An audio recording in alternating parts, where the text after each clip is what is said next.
Igbo dị Samu una salachi gerenu na akwụkwọ akụkọ nke tata bụ Furaidee Ahia Orie abalị 7 nke ọnwa abụọ afọ 2025.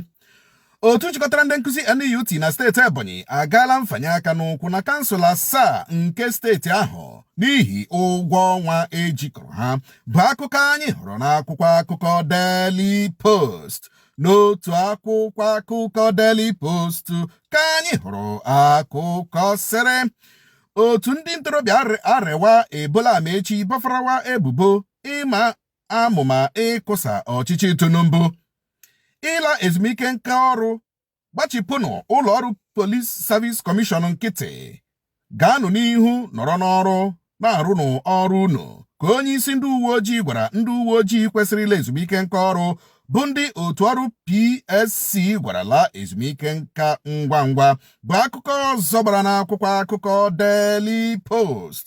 N'otu akwụkwọ akụkọ Daily Post ka anyị hụrụ akụkọ sịrị ụlọ nzukọ nnọchiteanya akwadola nkewapụta steeti 31 ndị ọhụrụ nke Warri, Ekiti, Etiti, Lagoon, Adada, Aba, Ọlụ, Ijebu na ndị ọzọ so na ya.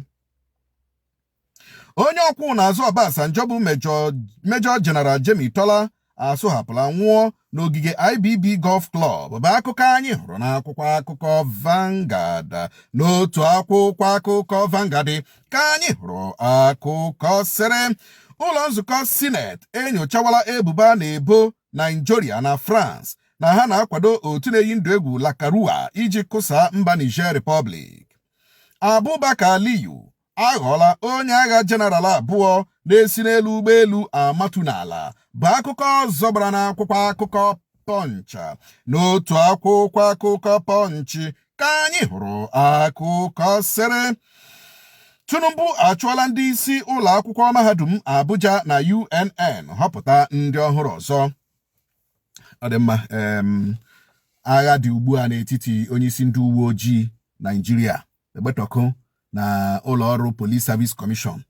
Dịka Police Service Commission nyere iwu, ndị uwe ojii niile rurula 60 years, ndị eke rụrụla ọrụ uwe ojii ruo 35 years gaa ezumike nka ọrụ ngwa ngwa. Egbetokun enyegharị ọda nke esi ha unu alara ezumike nka, nọrọ n'ebe unu nọ. For what? For what? For what? You know, PSC ka the Inspector General Police Service Commission ha na-enye recommendation onye na-awụ Inspector General Police. Emejie ya ọfụma ha nwa, they hire, they fire. Mana anyị ahụla in recent years, especially this Egbetokun, he has been dragging shoulders and dragging line with the Police Service Commission. Amami na aghọta, while the tenor nke ya agwụla o kwesịrị onye ahụ na onwe ya kwesịrị ile ezumike nka. So maybe ụjọ tụrụ ya na ndị agha si ile ezumike nka ọrụ la na ya wụrụzi ya fọzi asọsọ ya, which means he will be isolated. Ebe ibiala alụle ihe ojika nọrọ dị ya, asị na ya gbatikwurie federal gọọmenti ya bụ Tinubu gbatikwurie. Amami na aghọta. So that is a problem, and we are having a problem between legitimacy and constitutionalism. Egbetokun ekwesịrị ịla, asị ya nọtụkwuo. Ihe ọ nọ na-awọ oche mmadụ ka ọ nọ ihe ahụ, uhe oche nke ya. Ọ pụtara gị 1 year to serve as IG, laa, do and go. Ihe unu na-eme elongation agbati, it doesn't make sense. It doesn't make sense at all. It doesn't make sense. O kwesịrị ịla, but o shiparala nga ahụ, nọrọkwa ebe ahụ na-enye ọda ndị ashịla alakwala. Mpe ya nọ na-asọrọ ọkụnụ, mpa ya. Ọ dị mma. Ụlọ nzukọ nnọchiteanya ala anyị, House of Rep, propose ga 31 new states for Nigeria. Ya 31 plus 36, anyị na-eweta ebe 67 states n'obere Nigeria nọ. Ka a ga-divide this country, onye ọbụla ala aja ezuru ike a na-ekewapụta steeti. Nigeria, a ga-ekegide Nigeria ya eruo 100 states in Nigeria. Ọ ijikwa gị na ebe eburu ibu iwu ofu country. This place is too much. It was one country. That is the truth. They don't like to hear it, but it is the truth. But that is too much. It was one country. Now, 31 plus 36 now. a na-enye anyị 67 states. Anyị akarala America. A ga-ekegidekwe steeti Nigeria keruo ya 100 states, 100 and 200 states. Kama ga-egbuwashi ebe Yoruba laa, Hausa laa, Igbo laa. Onye ọbụla eje hazie onwe ya mba. A na-eke steeti.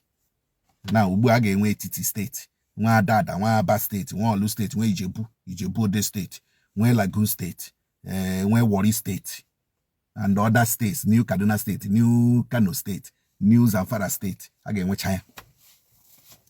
Ọ dị egwu. Otu nleba anya na akparamagwa Disciplinary Committee PDP agwala anyanwụ ọtọm ndị ọzọ wụcha n'ihu ya bụ akụkọ anyị hụrụ n'akwụkwọ akụkọ Punch. N'otu akwụkwọ akụkọ Nigerian Tribune ka anyị hụrụ akụkọ sịrị ndị ndu Naijiria ji ndị Naijiria ụgwọ arịrịọ mgbaghara ka Fayemi onye bụburu aka na-achị steeti Ekiti kwuru. Ndị ọrụ n'ụlọ ọrụ na-enye ọkụ na steeti Ọshụn agbanyụọla ọkụ steeti ahụ gbachie ụlọ ọrụ ha n'ihi ọchịchọ a chụrụ ndị otu ha n'ọrụ. Onye ọkwọ ụgbọala Uber anwụọla ka ndị ọrụ Civil Defense kụjara ya na steeti Edo bụ akụkọ ọzọ gbara n'akwụkwọ akụkọ Nigerian Tribune. Na akwụkwọ akụkọ The Nation ka anyị hụrụ akụkọ sịrị ndị 37 ụmụaka si mgbago ugwu Nigeria na-arịa ọrịa kwashiọkọ ka otu FAO kwuru. Onye omeiwu ụlọ nzukọ nnọchiteanya nọ n'otu pati LP akatọọla ogbugbu egburu onye omeiwu ụlọ nzukọ steeti Anambra bụ Justice Azuka. Tọhapụ Nnamdi Kanu ka Benjamin Kalu osote onye isi ụlọ nzukọ nnọchiteanya ala anyị rịọrọ Tinubu bụ akụkọ ọzọ gbara n'akwụkwọ akụkọ The Nation. N'akwụkwọ akụkọ The Sunday ka anyị hụrụ akụkọ sịrị nchekwa okwu akụnụba mere nke ọma n'okpuru m ka Buhari kwuru. Amụma a na-ama igbuye nọ nso nkwa akpụpụlụ ụzọ dị mma APC emelụ mba Tiger Base n'ihu otu mba ụwa United Nations, European Union, Amnesty International na ndị ọzọ bụ akụkọ anyị hụrụ n'akwụkwọ akụkọ Nigerian News Point. Ọ dị mma, ọ dịla official now that the plans of the Imo State government against Nonsonkwa is now before the United Nations, European Union, Amnesty International, before Donald Trump, yes, and also before the Prime Minister of Israel, Benjamin Netanyahu, and also before UAE and the ambassador of UAE, Nigeria. So we follow it up to the logical conclusion because we cannot be bamboozled. We cannot be clamped down upon because we are speaking the truth. If you as a government, you are not ready to hear the truth, you don't have any business with government, with governance. You don't have, if you want to be a leader, you must be ready to hear everything.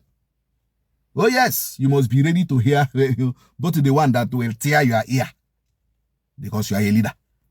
Then if you don't want to hear it, then why disturb yourself taking up a leadership position? So the UN, the EU, Amnesty International, Donald Trump, Benjamin Netanyahu, and many others have been petitioned. Ọ dị mma, dịka anyị na-aga n'ihu, nwanne anyị nwoke Benjamin Kalu osote onye isi ụlọ nzukọ nnọchiteanya arịọla Tinubu ya bikonu tọhapụzi anụ Nnamdi Kanu. Benjamin arịọla, they have been begging, there have been movement, you know, but I keep saying it. Nnamdi Kanu ya afụta in good health, and ọ ya bụ mgbe Chukwu kwadoro. Ọ bụrụkwa maka ndị politician ndị ya. Ọ dị mma dịka anyị siri wee hụ ya, onye omeiwu ụlọ nzukọ omeiwu steeti Anambra ahụ ahụrụ ozie, hụkwanụ ndị gburu ya gị, hụkwanụ ndị gburu ya gị si lee n'otu ndị ashilarị ya la dimkpa mmadụ n'iyi. A useless idiot. Let somebody nwere prospect, somebody nwere future, laa ya n'iyi. Anụ mpamu because o ji egbe. Egbuo ya dọmpụọ ya na Second Niger Bridge. You know, useless idiots. And now, lend them a future. A waste here. That is the problem we are having here. That is the problem. Now, and they are singing like birds. Finally, civil defense. A case of civil defense, no more. Here and the civil defense kuburu mmadụ na Edo onye Uber. So such a thing happened in Omodo. Civil defense, Imo State, Bidolekpa Hiriwagwa. I will make that video. Let me conclude my investigation first, no more. I will make that video, then we take it up from there. Adema, eba ka ina pikata kpamkpam ihe mmanya na akwụkwọ akụkọ chebirim na Nsonkwa Ọchịwọ nakwa official Nsonkwa TV na YouTube. Kachim na efe gani hugo jibola men nuko bochita gajibola anyị siriri werere.